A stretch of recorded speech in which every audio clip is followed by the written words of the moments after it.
Hey to my gorgeous, gorgeous Taurians. It's Dr. Leona, of course, coming in with Salviadora's quiche deck. Oh, we love it. We love that. Sal is at Eat, Read, Love.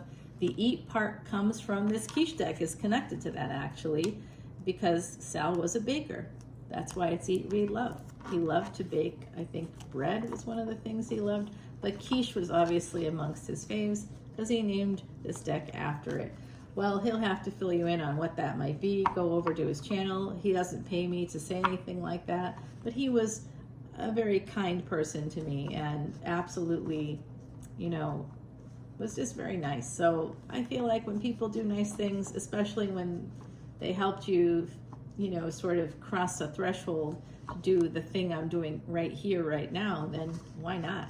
You know, it's a good thing. It's a good luck thing. Taurus, you are the second house ruled by Venus. Venus, your ruling planet, happens to be in Taurus right now. I'm talking about sidereal and Vedic astrology. You can see my telescope right over there. Sidereal and Vedic astrologies are not archaic. They're accurate. There's a big difference. Both A words, but one is the truth and one isn't. What's archaic is basing your chart on fixed calendar dates. When planets move, they're not stationary.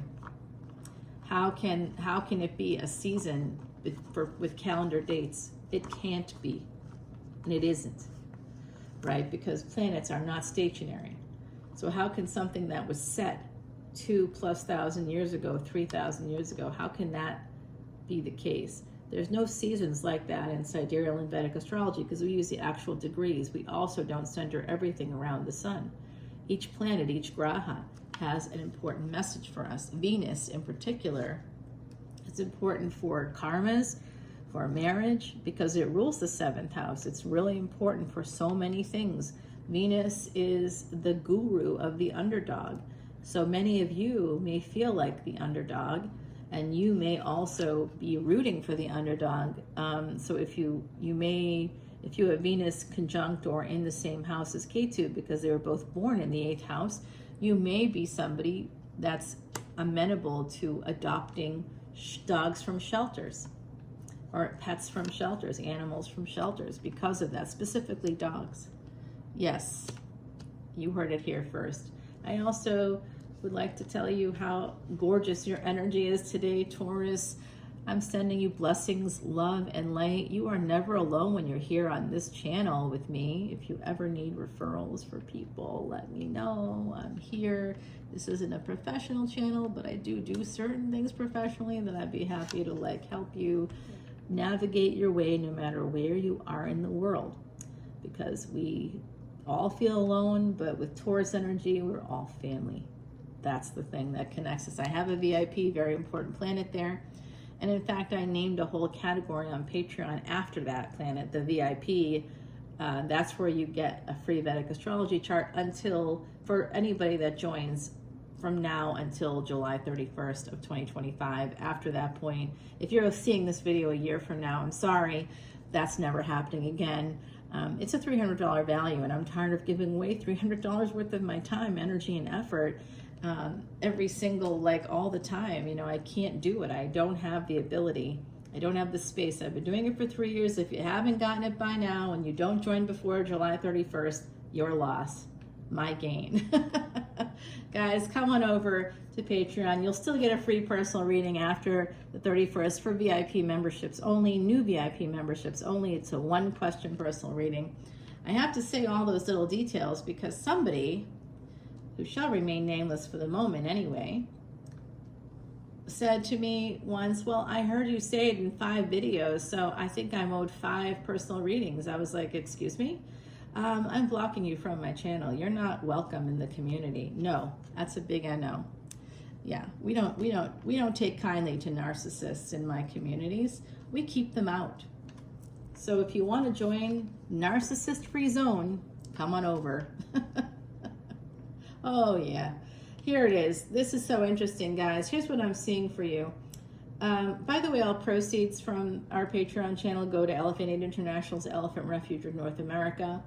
And that was featured on 60 Minutes, 100% of the proceeds, guys. So, you know, other readers, you don't know where that money's going to. They could be shooting up with it or getting tattoos. You have no idea.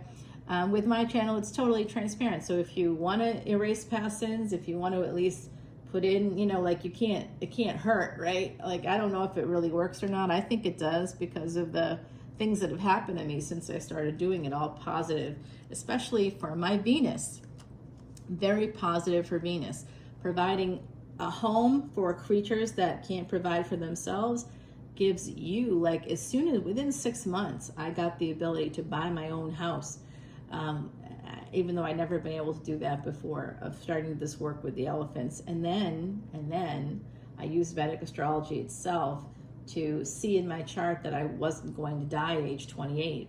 That wasn't going to happen. When I got the cancer came back, I got a 2-year prognosis then, because I had it as a teen and then it came back again. So you know my childhood was crappy. It was so crappy. I know you guys, because our ruling planet's born in the 8th house, you might have had some early childhood years that were not so lovely, huh? There were some challenges there. Possibly a lot of maybe punitive parents that might have been very punishing. You could have also grown up with like luxury. Some of you could have grown up in a house. I didn't, but some of you could have. And certainly had that, or like a very beautiful mother or very attractive father. And they were selfish. They weren't caring about you. There's some energies attached to Venus, Venusian, Taurus placements that those things might resonate for you all. All right, I do see this Wheel of Fortune turning for you. It's absolutely a new cycle beginning. It does connect with travel. And the sun, 5th house, that's where we store our karmas. So wherever you have the sun and whatever's in your 5th house, as well as whatever's in Leo for you, or wherever you have Leo, it's really important to do deep dives there. If you want to remove the blockages in your life, please come over as that VIP level. See unlimited extended videos for individual signs, for collective energy readings, but I'll also do that chart for you. And again, only for new members who join on or before July 31st of this year, 2025. But guys, we can do that whether you join now or later. You can always make an appointment with me and we can do that deep dive. It will probably take, I will tell you, it takes more than one session to do that. We can get an overview in one session, but I really recommend like anywhere between 4 to 6 sessions, because that gives you the full picture. If you want to remove those blockages, we have, just like anything from the 8th house, which includes astrology, psychology, it includes tarot, the occult, religion, all those things, culture, all that stuff, guys. Anything from that 8th house requires digging down deep to get to the bottom of whatever the foundation isn't enough. We're going to go beneath the foundation of whatever that idea is, whatever the trauma is that's keeping you stuck. And that's literally my job. I'm good at that. I have 7 planets between the 8th house and Scorpio, baby. I'm really good at that. It's like spiritual surgery. If you're looking to do a spiritual resection to get something out of there, you want to remove it, let's do it. Let's do it, guys. We can remove whatever the tumors, the spiritual tumors are for you. We can remove it and get that blockage removed, and then things begin to flow. And you'll be amazed and you'll be like, wow, this really works. Hey guys, here's Venus right now, your ruling planet in Libra coming out. So I see this with love, but I see 2 people in your energy. Hello Taurus, what have you been up to? I see 2 people in your energy. I see some sexual aspect to one of them in particular. One of them you may not be talking to. Either of them actually right now is a good possibility. One could be connected to Pisces, one could be connected to Sagittarius. Oh, someone is younger than another person here. I don't know who's who. It's a collective energy reading. You know, I can read minds sometimes, but don't ask me to read 3/12 of the population, of the entire global population's mind, because I'm seeing Taurus Ascendant here, I'm seeing Taurus Moon, I'm seeing Taurus Sun, I'm even seeing Taurus Venus, so 4/12 of the global population, which is 8 billion people. You really want me to read that many people's minds at the same time? in about 15 minutes. No, that's not happening. That's maybe, you may want to adjust expectations there a little bit if that's the expectation, just a little bit, just a wee bit. Guys, I see this marriage proposal, and one of these people that's coming your way, you were married to them in the past life. In fact, you may have been married to both of them in past lives, separate lifetimes, but I do think that they're finding you in this lifetime. And that's when you have your ruling planet in the D9, particularly in the 6th house. Any of your marriages are going to be karmic, especially if you're the feminine energy. If you got Venus in that 6th house in your D1 or D9, it's going to be karmic stuff happening there. That's karmic debt. And it doesn't mean that you owe them. They could owe you. They may owe you something. And you can look at their chart and see that. You know, you could see a person that if you have some difficulty with your, you know, maybe you get sick relatively easily, right? Or maybe you break a leg or something at one point during the course of a relationship, and this person has Mars in their 9th house. Well, they're your general. If you've got Saturn 2 houses before your sun, you've got the energy of an emperor. Venus in the 6th house also indicates at one point in your existence you were royalty. Hello, and that's where I will tell you, as a person that has Saturn 2 houses before the sun, the Emperor energy, that's not a picnic. I mean, yes, I'm trying to build an empire, but you'll have that energy where you can have houses, you know, you'll be able to have houses in multiple places, multiple countries, maybe multiple states. You can achieve that, especially if you have Venus in Cancer. And especially if you're doing it for the future generations, not for yourself. You can't do it for you. You could take on debt, house debt, and we'll see that with Venus in the 6th house as well. Debt to purchase a home. You will have a home in this lifetime. You could even have a dream house or live in a dream area, whatever that might mean for you. It'll be like a dream. Some of you will have everything you want. If you imagine it, if you see it with Venus and Neptune conjunct in that 6th house, especially in the D9, you will marry the person of your dreams and you'll fall in love with that person right away. And if you're like, well, I didn't do that, then that's not the person I'm talking about. There's someone else coming. Okay, my gorgeous Taurians, I do see somebody. What changed in this situation for one of these folks is that you walked away.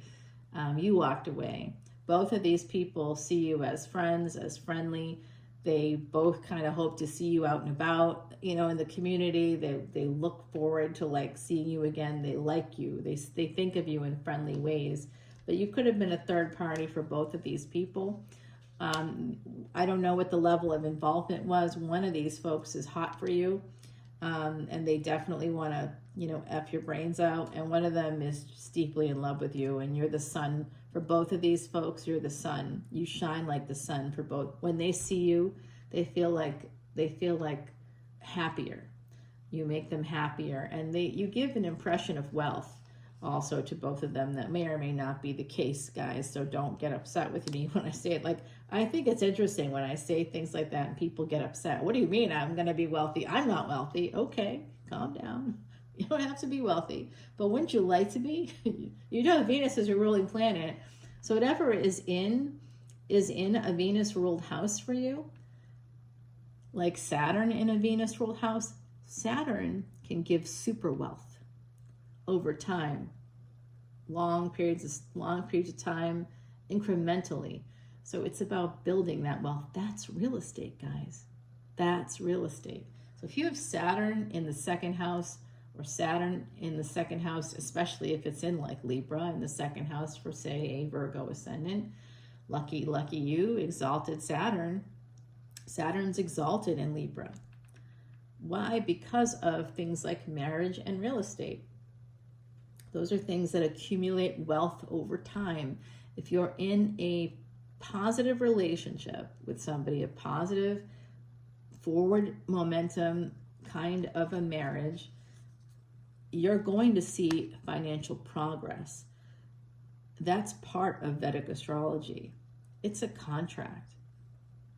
You signed a contract with this person. You had to get a license to do it. You sign a contract here in the States. You sign the contract. If you sign a contract in other cultures, there's cultural contracts as well. So when people come from different cultures, there's usually contracts connected with marriage. So when you're signing that marital contract, now the two of you are in business together. It's not just about the love. You become partners in crime. Sometimes partners in crime in a literal way. Sometimes it's more like, let's build our wealth together. That's what the 7th house really is about. That marriage contract, or that business partnership contract of whatever variety there, you now have the ability to earn and earn and earn and earn. And if you aren't in a relationship, if it's not showing up for you in that relationship, if it's just a lot of BS, if you find that you have to work harder, not smarter, or that your business isn't increasing, or that, you're not traveling, the Venusian stuff isn't there for you, the houses, the nicer cars, the things that like could be Venus travel, Venus, nice travel, like if you're not taking at least one nice trip a year together, if you're not even able to plan a vacation together, at least once a year, something nice, something that makes you happy. Venus, if you're married to a person with a strong Venus, you'll always be having spaces that are luxurious, and if you treat them well, that you can share those spaces with them. If you don't treat them well, eventually Venus waits 10,000 years, will wait and wait and wait and wait it out, and that's having Venus in the 6th house. That person will eventually defeat all of their enemies, and how they defeat their enemies is through Mercury and Saturn, karma, over time. It's a time traveling placement as well. It's a person that's going to outlive their enemies. They're going to outlive the enemies. They're going to see them fall over time. It can also mean Venus in the 6th, in the D9 and the Navamsa. It depends if it's connected with, let's say, Neptune. I talked about that before. And in the D1, your Neptune is connected to Jupiter in the 12th house. That's a good lawyer placement, particularly for mediation, for helping children, working like with families, immigrant families, foreign people from foreign lands. You could help people. You could actually help people and families and children. You could do that. Yes. And if your Venus is conjunct with the Sun, of course, you'll want to help children, and you'll be probably a teacher on some level. You'll help people. You'll teach people things. Your ruling planet is fascinating. Come on over to Patreon to learn more. I see somebody reaching out to you, and whoever there's 2 of them, and I honestly can't say which one. One is in a lot of pain, coming from the past marriage, past life marriage with you, where something ended suddenly, and so something may have ended suddenly between you in this lifetime, like an echo. Both people, I see, they're very happy. They like you as a person. One person is focused on how you walked away or how you moved, and they're very protective or guarded about it. The other person is very focused on the past you two have together in this lifetime. So you've been with this person in a more real way, like this person, and that's the person that's thinking about marrying you. This person eventually plans on coming to at least visit you. These people are both recognizing it. We're getting this side, we have more Sag energy. This side, we have more Pisces energy, and they are very similar. I will tell you that. So they could have they could both be ornery. They could both be people that are a little bit difficult or stubborn. There's an energy there. There's something similar about these people. It's probably why you like one or the other, because they remind you of one or the other. in this lifetime, or perhaps the last. So you are going to be getting a message. There's an apology coming in as well. They both feel pretty bad about whatever their role was in this situation. And it may be that you will be quite guarded, or they could be. If you're the one that reaches out, or if you're the one that apologized here, they could be quite guarded about that, or defensive. Somebody might have gotten defensive when someone reached out. I know that's happened to me. I've been like, why are you talking to me? Are you kidding me now? Like, it just didn't like make sense. And so here we have this energy of delay because someone's defensive. Delaying what? Delaying what will become an absolute relationship. One of these two people will be your person, Taurus. I don't know who, but I know that the reunion is coming up in the year of the snake. Union of the Snake is a Duran Duran song, but the year of the snake is happening right now, 2025. Good luck with this, Lionsgate. My goodness gracious, we've got a full moon happening the next day. And yeah, I think there's a reunion coming in here for you guys this year. And we have that energy of the Lovers at the bottom. So 2 lovers coming in for you. One of them you end up reuniting with and having a partnership with. And if they're a Virgo ascendant, Pisces is their 7th house. So this could be a marriage, depending on what their placements are. All right, guys, and yours. Delight, number 24. There is a relationship here connected to the moon and connected to Rahu. Now, moon and Rahu will be connecting on like right around the same day that Mercury goes direct. So you could hear from this person then. This is an energy of delight, an energy of something amazing that's going to happen, that's going to delight you. You're going to feel happy about it. And with the Lovers here at the bottom of the deck, the Wheel of Fortune as your first card, and the 3rd card, which is your 3rd house, being the Sun. And we have the Sun now in Cancer. It was in the 3rd house and it's now in Cancer. In Vedic Astrology and in astronomy, it corresponds, guys. Okay, so I'm not going to explain how, why, what, when. Feel free to come over to Patreon. I do all that over there. And if you want to know more about why that CEO, who also is an astronomer, happened to get caught live at a Coldplay concert, how the transits made that happen, please join me on Patreon. It's right there. It's one of the first posts for today. All right, I love you so much. I'll see you over on Patreon for this extended video, guys. I'll talk to you all soon. Bye, gorgeous Taurus. Love you.